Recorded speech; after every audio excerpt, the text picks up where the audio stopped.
And we're live, right? We're live. I tried this already, but the sound was messed up. Let's see if we can do better, shall we? Can we do better? I bet we can. Let's get started. I'm having one hell of a month. Okay, it's one hell of a month happening to me right now. But that's the topic for another day. For now, why don't we see what's been going on in the news, in geekdom, in society in general? Let's see what's popping. A little bit of this and that.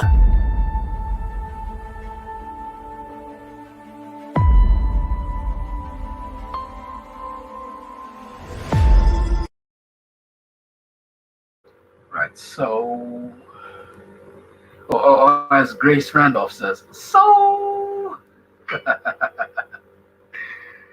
as you guys know, I saw No Time to Die.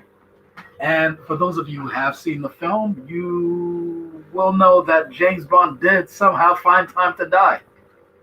Spoiler, no spoiler, whatever. If you're watching this, then most likely you're not going to see it, or you don't mind about the spoilers. So what, right? James James Bond, 007, somehow found time to die in No Time to Die, right? So he's dead. They're going to have to reboot the franchise. And the movie was so polarizing that it's going to have people talking for a long, long time. That brings me to the other thing that's going on. There is a reboot. It's not really a reboot, but it's a prequel of Game of Thrones. It's called House of the Dragon. House of the Dragon, right? Game of Thrones, House of the Dragon. It's kind of like a prequel to the Game of Thrones series that we saw for about 10, 12 years. And people don't understand.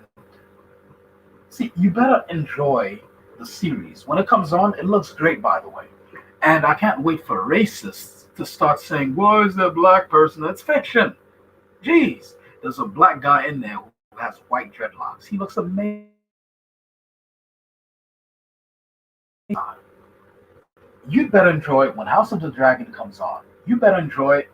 You know what the golden age is in the House of Dragons? When you start watching it, the first episode, or the first season rather, all the way to maybe season 7 will be the golden age. When they have an eighth season, just forget about it. Just imagine that the seventh season was the last season. What you have to understand is when you have these series, when you have these streaming series, these TV shows, these movies, franchises, they never ever finish on a happy note. They never wrap things up. They never tie loose ends. It always has to end badly. Why does it have to end badly? Because you have to converse about it. Give me a second here. Wet the old palate.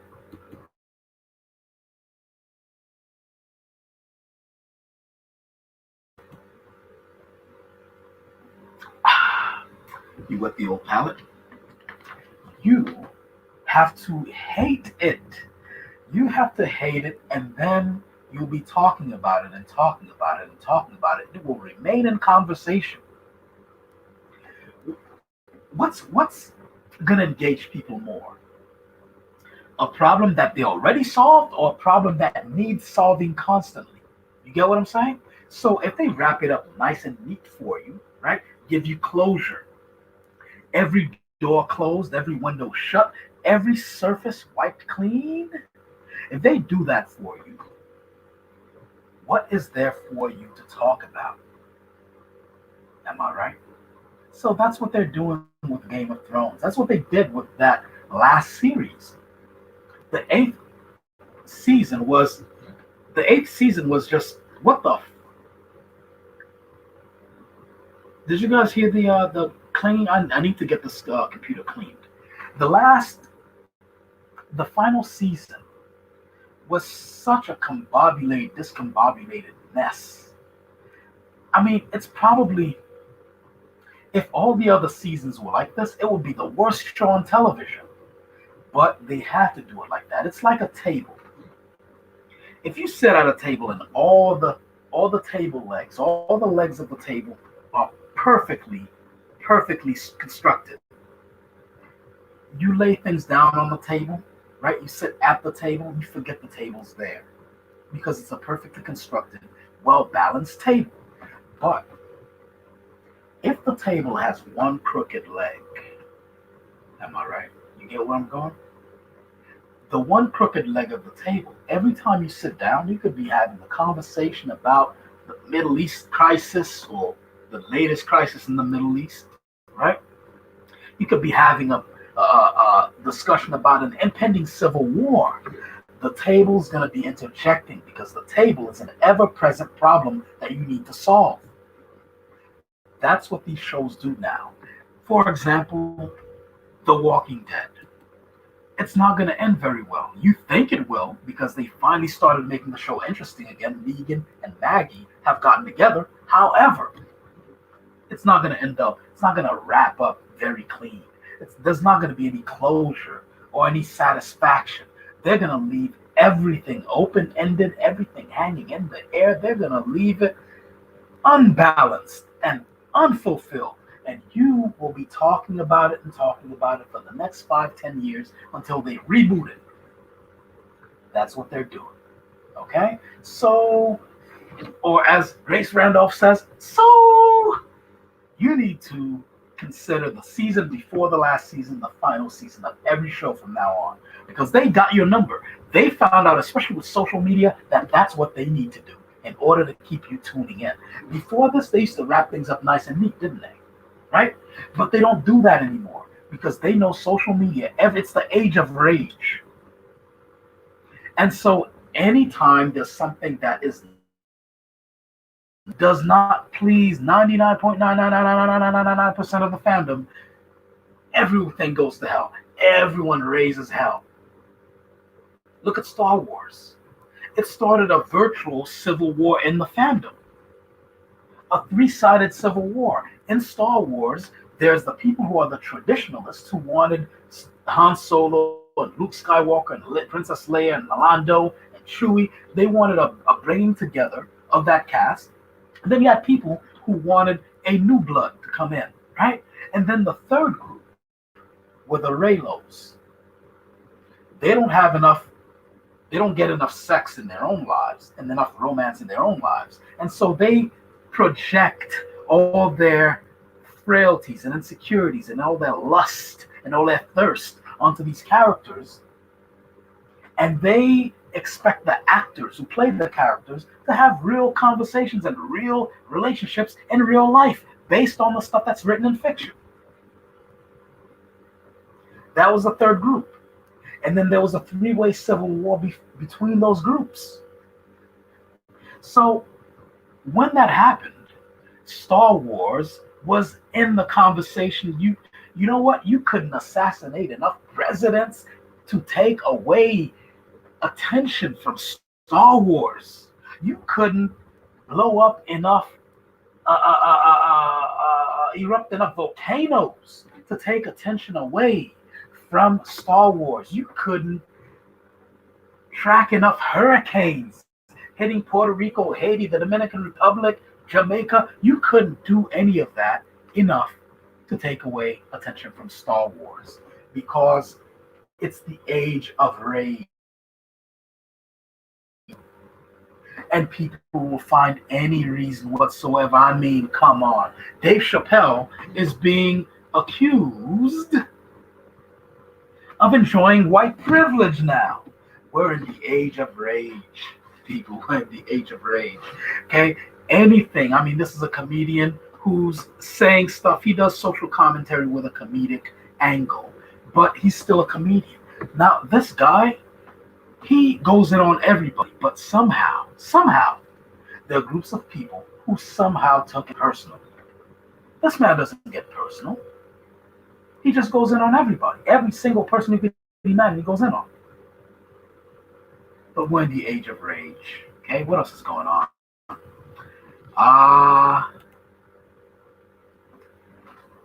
What if I used to read the comic book, and now we have a TV show? And fortunately for us, the TV show is the show we've all been waiting for as Marvel fans.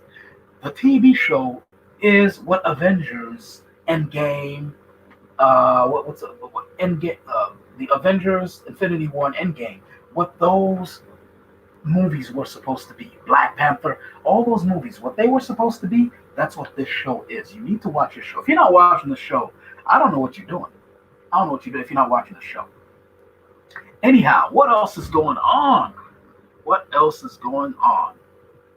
Um, the Met Gala, we talked about that already, right? We talked about the Met Gala.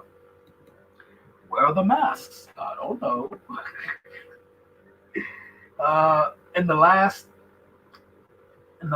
live stream we had, I explained to I think Pocho. Pocho showed up, we chopped it up, and I explained to Pocho that I take care of old people, so I take them to doc. I take them to doctors' offices and clinics and all these different places. And when I get there, I'm accustomed to. See, this year is the first year where I'm doing this with a pandemic as the side order of that dish, right? Right? And so usually what I do is I go there with them, and invariably, without fail, the people at the front desk, they will tell me if I have a hoodie on to take the hoodie off. If I have a hat, they'll tell me to take the hat off so that the camera can take a full picture of my persona, my face, my visage, my being, right? Face included, so that they can have something for law enforcement if I decide to do something like rob the place, right? So they used to do that. Now, these people didn't even let me take off my mask. They took my photo with my mask on. That's how dedicated these folks are, or supposedly they are, to keeping the mask on. But then look at the Met Gala. Where are the masks? Do you mean to tell me law enforcement has less leeway than Cosmopolitan and Marie Claire and GQ and Essence and The Root and Salon, whatever magazine that those photos you're seeing here will show up on the cover of? Let me get this straight. Let me get it straight. Law enforcement couldn't get me to take my mask off. They couldn't get me to take my mask off. Okay? I had to keep my mask on. Law enforcement had no control over me. But the magazines and all these different entities had control over these people, right? They couldn't tell these people, put your mask on and stay social distanced. Wow. Anyhow, my brain hurts just thinking about it. It's about control. It's about do as I say, not as I do, right? It's about the law is for, what is it? For we, not for thee. Rules for, no, something for we, not for thee, right? What else is going on? Matter of fact, let's go out of the this and that and let us actually get things moving. Let's get it popping into the main topic.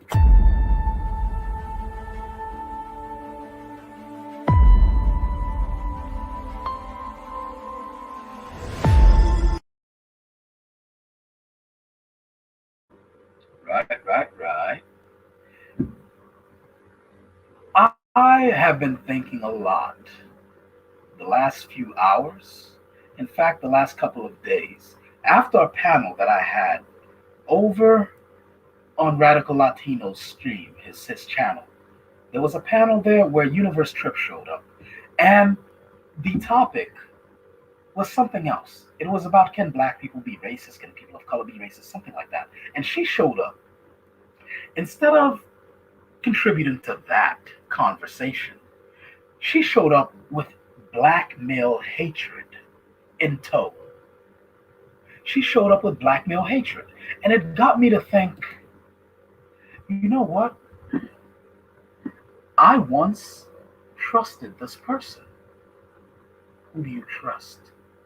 I once trusted Universe Trip. I don't know her, but there are many forms of trust. Let me go through that right now. There are many forms of trust. Let's say five, right? Let's go through the five forms of trust that Brotep has written down. I wrote this down some time ago, and I'm going to share it with you that there are five forms of trust. The first form of trust is biological trust. You trust your heart to keep beating, you trust your organs to keep functioning the way they were meant to function, and you trust maybe your mom not to snuff you in your crib, your dad not to beat the living daylights out of you to death, and your family not to poison you. Speaking of poison, we'll come back to this image. If you watched Black Panther, you know exactly why poison is relevant to the scene we're watching here. And I will touch upon the scene and poison, right? So there's biological trust.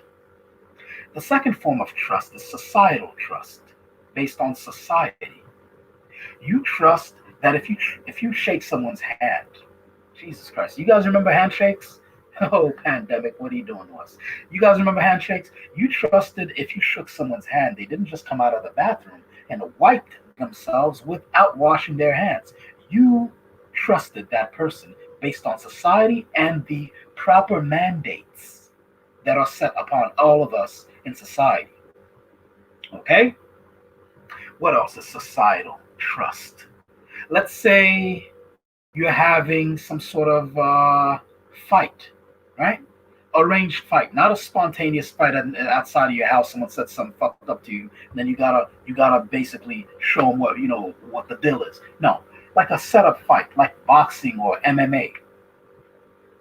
You trust that when you go in there, the other fighter, the opponent, will be using their fists and their knees and their elbows and their feet and their foreheads, right? They'll be using those weapons that were agreed upon, that they're not going to pull out a sword or a gun or a shotgun or a machine gun or a rocket launcher. They're not going to do something or a flamethrower. They're not going to do anything like that. You trust them. It's based on a societal trust. That's the second form of trust. Third form of trust is religious trust. You trust your imam, your rabbi, your priest, your preacher, your deacon. You trust them to save your soul. You trust that what they tell you is from the Bible. You trust the Bible itself. You trust the Quran. You trust the whatever that book is that sector of the world adheres to, right? You trust those things. You trust in an afterlife. You trust that God gave His only Son, Jesus, who died on the cross to save you from sin. All these different things. You trust that. That's a religious form of trust. The fourth form of trust is institutional trust. Institutional trust is you trust that when you go to the supermarket and you put some fruit, packaged fruit, in your cart, that you will not get sick when you eat it, that it will be fresh and it will be bacteria free. At least harmful bacteria will not be present in it. Now, I mentioned this because I once worked in a facility that ensured freshness in fruit that you eat, that you consume. I was that guy. I dressed up in a Ghostbusters style outfit with a gas mask, and I had a proton pack, so to speak. And with my proton pack and my proton gun, I went in there whenever these machines, these cutters, choppers, sorters, were done with all the fruit. I would spray it down with antiseptic cleaner solution, and then with some antiseptic water, okay, some sanitized water, and then someone would come after me and check for bacteria and microbes. There was a process, and my part in it, my part as the cogwheel in it, and the quality control people who test for the microbes, and someone else who swept up after us, all these different moving parts in it, they ensured that when you go to the supermarket, you pick up that pack of sliced apples or diced peaches. When you pick those things up, you are ensured, you have the utmost confidence that when you eat it, you will not get sick. That's institutional trust. When you hop on the bus, you know that the bus driver had to go through a slew of tests in order to qualify to drive that bus. Therefore, you fall asleep, right? Even though the bus is going through many, many intersections that are rife with potential danger, where trucks can slam into you and cars can ram into you, things can veer you off the road.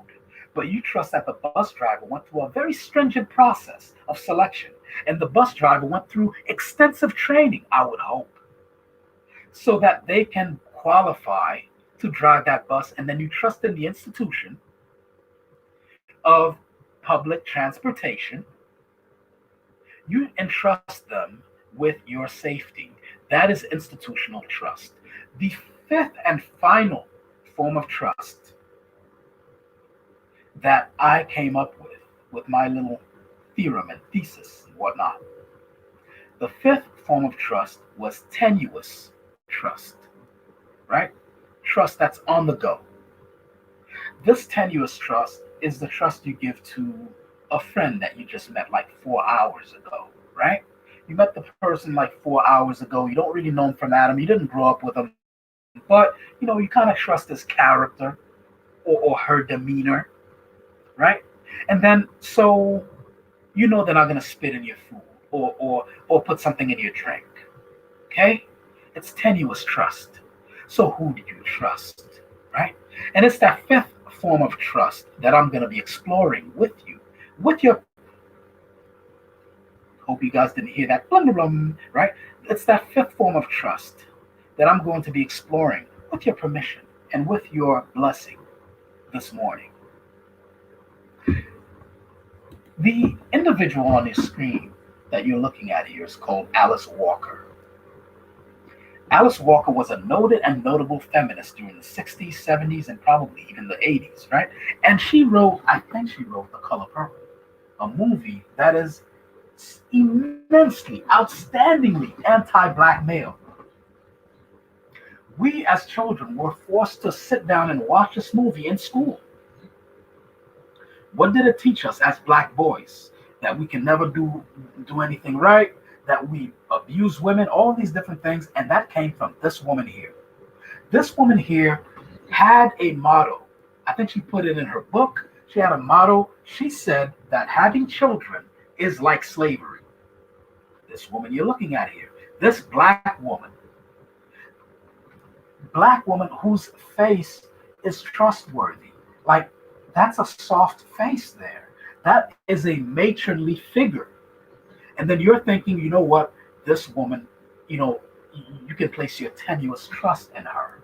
She looks trustworthy. And she has the cadence and the presence of a matronly figure, a motherly figure, a elder stateswoman. That tenuous trust. And young black women at the time that she wrote The Color Purple, whatever, they trusted in her. After they saw the movie, they went out and bought all her other books, and they sought out all her articles and all the other forms of writing that she created, that she produced. And those women bought into everything she had to sell. She sold it, they bought it. She said, hey, children, enslave you. And they bought it. Lord knows how many young black women chose not to have children because of her. And you know what she went and did? She went and got knocked up. In an age, we were not in the dark ages, baby. We were not in the dark ages. We were not in the stone ages. At times where contraception and female reproductive health were not priorities, we were in the 20th century. She got pregnant. She had access to reproductive care, and she still had the baby. Even after she told all these black women, hey, you don't need to have children. Children are slavery. They enslave you.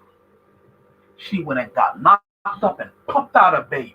And that baby grew up to write against her. They wrote that baby, I forgot what her name is. I think Patricia Walker, something like that. And she said, I don't like my mom. She screwed me up growing up. That's the crux of what she wrote. Look at her face. She is deserving of your tenuous trust, is she not? Who do you trust? Who do you trust? I don't know if you're familiar with Lacey Green. She was a very prolific YouTuber, maybe 5 or 6 years ago, definitely about 10 years ago. At the age of 23, Lacey Green was a sex expert, whatever the hell that means and how that works, right? But she sold it, people bought it. Who do you trust? Young women flooded to her channel. She's got like 1 million subscribers, and they're mostly young women. Okay? The moment she stopped showing her cleavage, I was gonna get petty and say something else. But the moment she stopped showing her cleavage, because for a long time her format was face, lips, tits. That's it. Blue eyes, red lips, tits. Those were I ended up being petty anyway. For a long time, when you look at the thumbnails of her channel, if you look at her, you saw three things and focused on three things. She sold her body visually.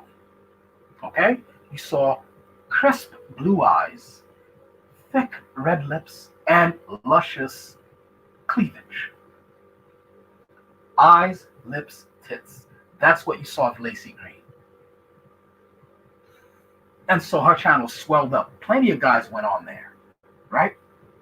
But it was mostly young women. And these young women showed up and listened to Lacey Green, who told them that, listen, there are power imbalances in sex, right? If you're the president, Bill Clinton, and then there's an intern who gets down on her knees, who seeks you out, flirts with you all day, right? Sends all kinds of cues your way, right? Corners you in the office, right?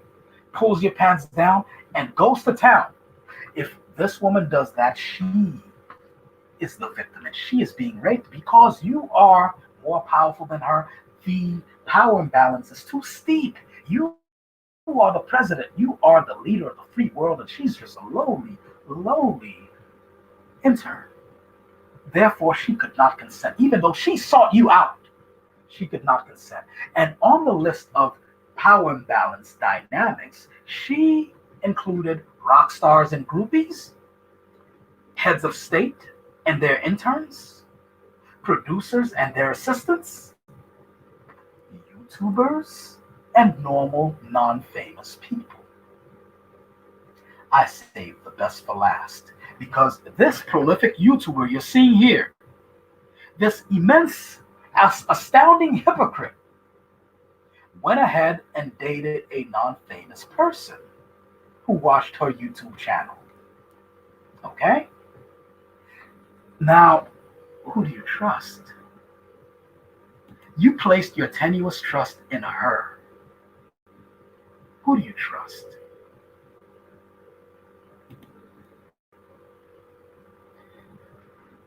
You're looking at Jessica Valenti. Jessica Valenti started a website and I dare say, or dare I say, a movement called feministing, where basically women, young women, would give society and men in general the middle finger. Feministing. We, in my circles, where we run at, we call it femfisting, because that's what she was doing to her followers. She was fisting them. She was screwing them over. Who do you trust? These young women placed their tenuous trust in Jessica Valenti. And Jessica Valenti parroted all the phrases from people like Alice Walker. Remember her? Children enslave you. Jessica Valenti parroted that. And she added on to it. She added on to it things like marriage is bondage. Never get married, ladies. She said stuff like that. And guess what she went ahead and did? she got spectacularly married. I mean, she found the most powerful, influential man she could get her claws on, and she married the shit out of him. Who do you trust? So all these young women who tuned in to her little videos where she man bashed and read all her articles, give her clickbait, right? Gave her all a click for her AdSense on her little websites. And all those young women who listened to her during their prime productive age, right? Because men damn well please. And I'm not ashamed to say it. It is a privilege and an advantage, and I never turn down an advantage. I challenge anyone to do so.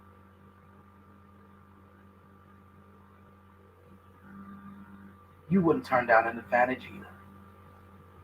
We can have children whenever we damn well please as men. Women don't have that advantage. You, as women, have a window between something like mid-teens, 13, 14, whenever you start having your period and your reproductive organs start functioning properly, right? And somewhere around 40. Anything outside of that is outside the window. So you have a small, in the span of relative time that we're talking about, you have a small window in which to reproduce and continue your DNA, your genetic legacy. And you listen to this woman here, this charlatan, when she told you, no, don't get married, don't have kids. And then she went ahead and she got married and she had a kid. Who do you trust? You placed your tenuous trust in her. Who do you trust? Beyonce. I have nothing but respect for Beyonce. Beyonce, believe it or not, is my queen. I love Bey.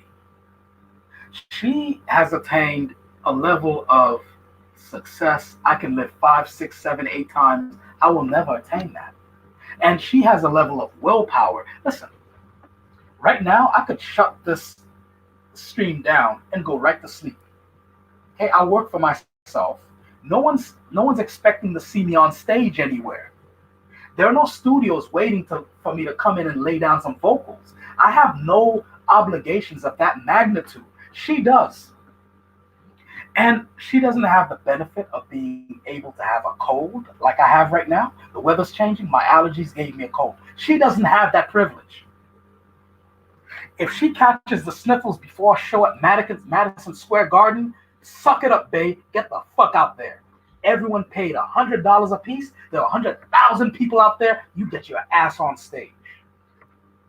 I can't beat that. That level of dedication, that level of professionalism, that level of discipline. I can't. Bey has tumbled down some stairs. Most of you have seen this. Beyonce has tumbled down some stairs, got right back up, and kept with the beat, dancing and singing like ain't nothing happened. How many times, if you're listening to this on the playback or you tuning in right now, how many times have you stubbed your toe and that took you out for the day? You were angry, you were hurt, you were stumbling around and hobbling like a pimp. It fucked you up. Beyonce took a tumble down some stairs, got up, and stepped with the beat like ain't nothing happened. So I have nothing but respect for Beyonce. That is my queen. That is my role model. I want to be Beyonce when I grow up. However, Beyonce also led these women astray. Not that she wanted to, but she did. I had a friend that I took to a concert. She was getting over a breakup. And I'm like, you know what? Beyonce's in town, blah, blah, blah. Let me go. So took her with me. And no, I wasn't trying to be the rebound guy. And wasn't, doing anything like sneaking as a friend or anything like that. It's just, she cool. So I took her to a Beyonce concert. And Beyonce's performing the classic. All the single ladies, throw your hands up, throw your all that shit, right? So this girl is waving her hands back and forth. That's right, babe, right? And I'm like, you know what? I hope you're not buying into this the way I think you're buying into it. because you're single. You're a single lady. Beyonce's not a single lady. Beyonce is astoundingly married. Beyonce is married as fuck. Beyonce has a multi-billionaire husband and some glorious, talented, gorgeous children with him. They have built an empire together. Beyonce is astoundingly hitched. She is nowhere near a single lady. That's what she's selling you. That's the soap she's selling you on stage. Who do you trust? Who do you trust? Because you're going home to an empty pillow. I mean, I offered to, you know what I'm saying, but she wasn't trying to. But you're going home to an empty bed. You're gonna wrap your legs around your pillow. Beyonce is going home to Jay-Z. Not only does she have you beat in that she has a man you don't, but her man's a multi-billionaire. Yours isn't. When you finally get one, you're not gonna land a multi-billionaire. When you have kids, they ain't gonna be superior stock like what kind of mutant it was I saw that tumbled down those stairs and kept walking and dancing like ain't shit happened. She's a fucking mutant. She should be like teaching at Xavier's Institute for gifted fucking youngsters. Beyonce sold you that. You want to know how fucked up the situation is regarding that? Around 2011 or maybe 2012, I'm very fuzzy on the date. Beyonce was in an elevator with her sister Solange. Solange, it's a Haitian name. They have some Haitian background in that family. I don't know how to pronounce that name, but in Haitian, we call it Solange, right? Beyonce was in the elevator with Jay-Z and her sister. And Solange ripped off and started punching and kicking Jay-Z. Apparently, they had a conversation where it was revealed that Jay-Z had been cheating. Okay? When this happened, when this occurred, all of Shea Butter Twitter, all of these peanut gallery, business-minding, no-life-having motherfuckers, The Root, Salon, Essence, Jet, BET, all of these hangers-on, all of these dingleberries on the shorts of society felt the need to chime in. They were like, hey girl, you don't need him. What you need to do is that. Now the thing is, Beyonce is a lot of things. An entrepreneur, a singer, multi-platinum recording artist. What else is she? Superior dancer. One of the most gorgeous women on the planet. Choreographer, a businesswoman.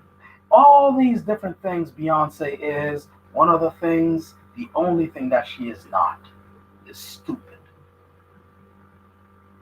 She will sell you the single lady soap on stage. But you think you're going to sell the single lady soap to her? If you don't get the fuck out of here. Beyonce, not verbatim and not exactly, but kind of sort of in her actions, told these people to fuck off. And we've seen the result of her telling them to fuck off. They are still married. Beyonce and Jay-Z are the power couple of power couples. I don't know the Queen of England's name. I know Beyonce's name. Beyonce knows. I don't know the name of that prince who died. The prince of whatever the fuck his name was. I know Jay-Z.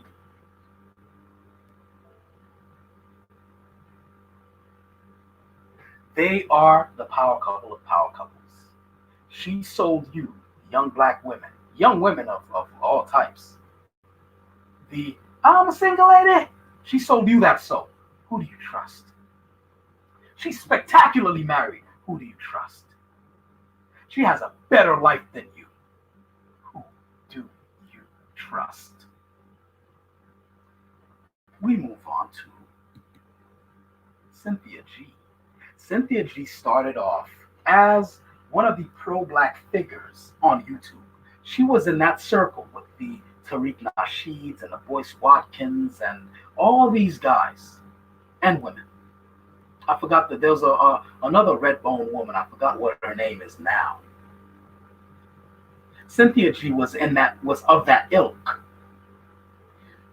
Somehow she had a falling out with Tariq Nasheed, and she went hell bent on a man hating spree until she is now one of the key figures in the Divest movement. For those of you who are not aware of what the Divest movement is, it's basically a bunch of bitter, wretched black women who are selling the soap to younger black women that younger black women, should be looking outside of the black community for their dating prospects. Now, the thing is, I am not opposed to that. Love who you love, date who you date, lay with who you want to lay with. Glory to you. However, who do you trust? Because Cynthia G had a child, not with a white man, like she told y'all to do in the Divest movement. She had it with one of the people she calls dusty beta males. That's the other thing. I want to quickly digress for a minute.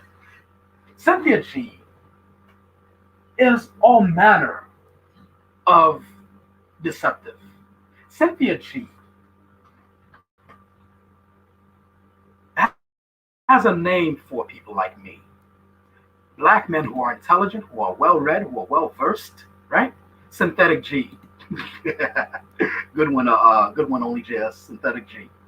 Cynthia G or Synthetic G has a name for black men like myself and only JS and Roy Chess and who else? The other guy, Cornell Brown. And, she has a name for us. That name is We Are Educated Lames. I kid you not. That's what Cynthia G calls us, educated lames. See, according to Cynthia G, we black men come in two flavors only. We come in educated lames, as in we have some knowledge in our head, right? Of history, science, whatever. And we are lame. We are swag free. We're devoid of any sort of swag. We're boring. The other flavor we come in is dusty. We're dusty thugs.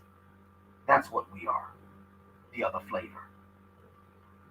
And Cynthia G gave only those two choices as far as black men to all the young women who tune into her show. Who do you trust? Who do you trust? Cynthia G went and she got knocked up by one of those flavors of black men. She went and got knocked up by a dusty thug. I could have told you that would happen though, because Cynthia G tries to look like an intellectual. She actually floated out the idea that she would have done better against Richard Spencer and Jared Taylor if she had debated them instead of Roland Martin and Tariq Nasheed, respectively. Because Roland Martin debated Richard Spencer and Tariq Nasheed debated Jared Taylor. And Cynthia G actually said she was of the opinion that she would have done better than Roland Martin against Richard Spencer and Tariq Nasheed against Jared Taylor. She said this. Now, the thing is, she's floating that out there because she picked up some good talking points from people who are smarter than her. People like Boyce Watkins and Tariq Nasheed and Umar Johnson. She picked up their talking points and she parroted them and tried to pass them off as her own. And she drank her own Kool-Aid, thinking that she is of their intellectual caliber. She's not. One time she was having a live stream, and usually with her live streams, we get either some soul music or something classy playing in the background. This time though, she didn't know that the camera was already running on StreamYard or whatever the fuck she was using. And you know what was on? Guess what was on? Mobb Deep.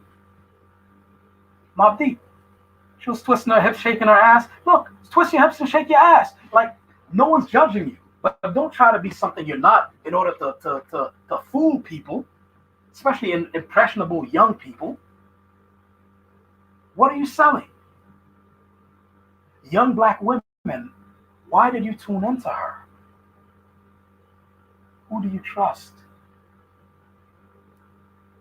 She was listening to Mobb Deep, and nothing wrong with that. I listen to Mobb Deep. Fuck it, the weatherman listens to Mobb Deep. Prodigy, sorry about that. It's really early in the morning. When Prodigy died, weathermen and all these white people in news stations were they were having homages, like they were making memes, like oh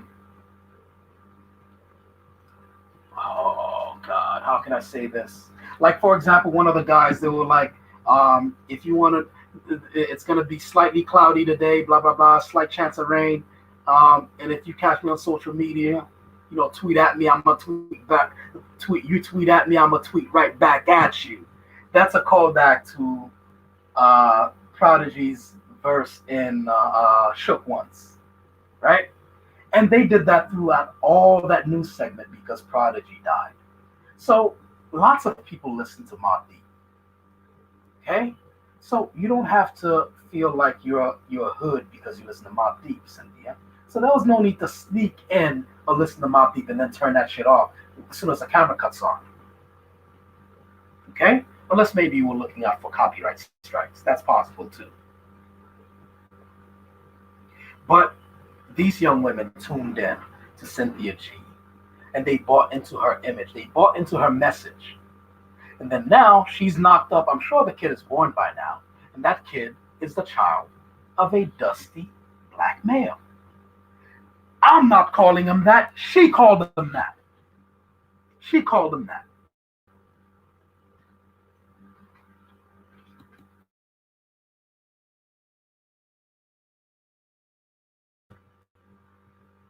Who do you trust?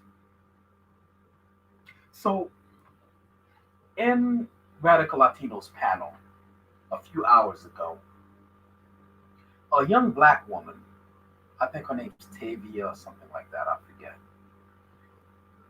I caught enough of that broadcast live stream to know that she has been watching all these divestors, and she's definitely been watching Cynthia G. What I'd have to say about that, if she's listening, if she happens to catch this rant of mine, who do you trust, Tavia? Who do you trust? Because Cynthia G has been lying to everyone. She's even been lying to herself. But she was truthful enough to know who she wanted to lay up with. Now we know. Now we know which of the flavors she likes. She does not like Educated Lane. Her preferred black man flavor is beta male thug. That's a preferred flavor. And she was dissuading all these young black women from going for male thugs, dusty male thugs. She did the exact opposite of what she pitched to you. She pitched you one story and went somewhere else. She went somewhere else. Who do you trust?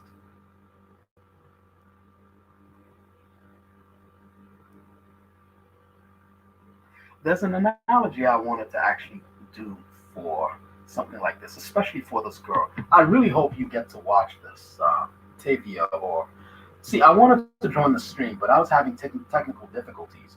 The avatar that I had, it kept on saying device not connected. I figured the problem out, right? It was in my computer. I plugged in the wrong outlet for the microphone, right? So I figured all that stuff out. So I couldn't get on there and address the young lady, personally. But I certainly hope that she sees this and that she, at the very least, takes what I say to heart.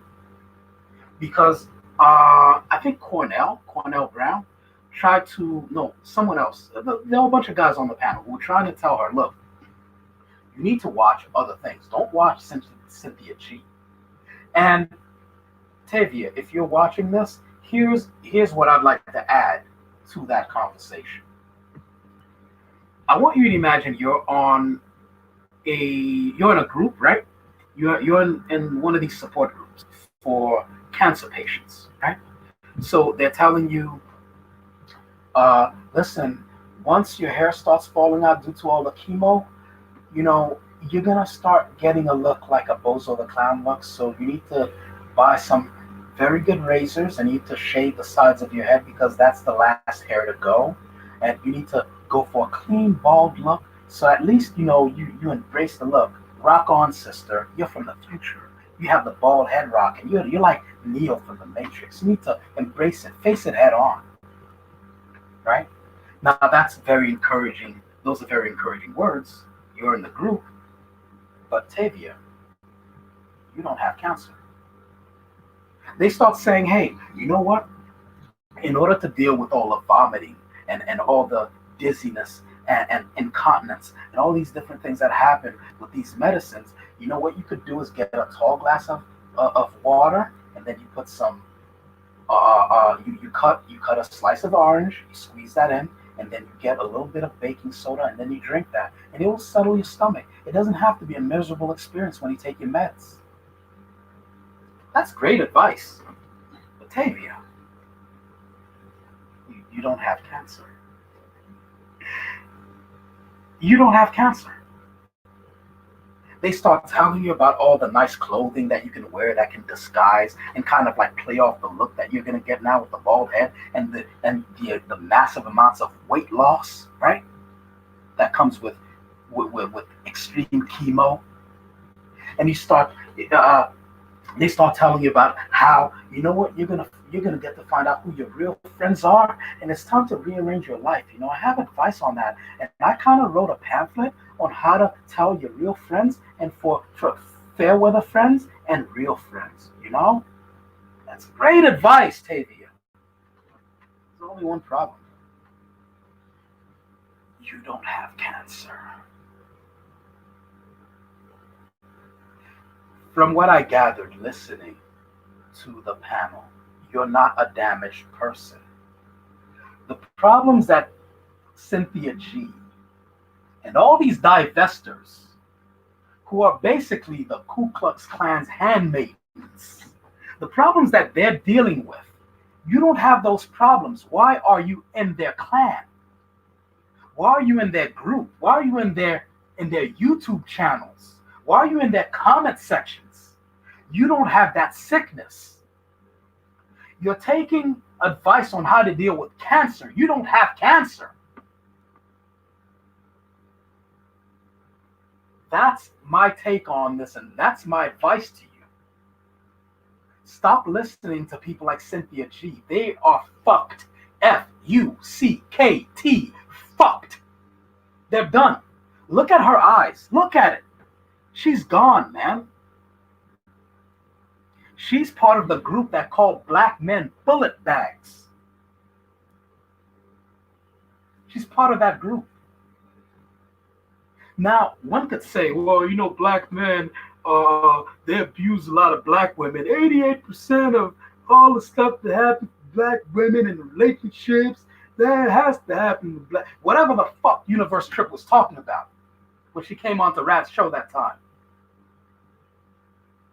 The problem with what Universe Trip said is that people, including Universe Trip, they neglect two very key things in domestic violence cases, and that is a thing that's factual, whether it's black people, Chinese people, white people, Asian, fucking Southeast Asian, Hispanic, Latino, Southeast, whatever. When you're dealing with domestic violence, two things occur. One, it happens almost in parity in terms of initiation. Who initiates domestic violence? It's at parity. Sometimes the guy starts it, sometimes the woman starts it. That's the first part that's a fact. The second part that's a fact is biology and physics. Women are not built for combat and for physical aggression. So while it's at parity, half the time men start it, half the time women start it, only one can finish it. So women start it, if the man starts the fight, he can finish the fight. If the woman starts the fight, she can't finish it, the guy can finish the fight. That's why when the cops show the fuck up, who sits on the curb, handcuffed? It's the guy, not the girl. Physics. It's a thing. And so when we're talking about, women get beat up, and yeah. It's domestic violence. It's domestic violence. And most likely the girl started the fight and she can't finish it. Because the guy getting stabbed with the fucking hot dog, or what do you call those pitchforks that you change your hot dogs with? Getting stabbed with shit like that. I'm not saying this out the fucking blue. I've witnessed this. Or get a pot of hot fucking boiling water thrown in the guy's face. Now the guy's gonna haul off and he's gonna go Francois Botha on that ass. The woman starts it, the guy finishes it because she can't. That's the unfortunate result of domestic violence. The guy can start it and he can finish it. The woman can start it, she can't finish it. To solve the problem of domestic violence, we have to do more counseling and more, therapy. Because human beings are flawed. And it has nothing to do with black, white, Asian, Hispanic, or anything like that.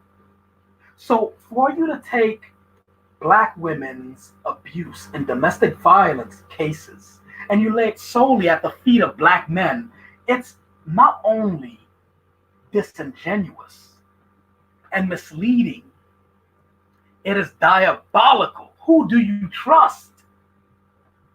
Look at her. She's done this.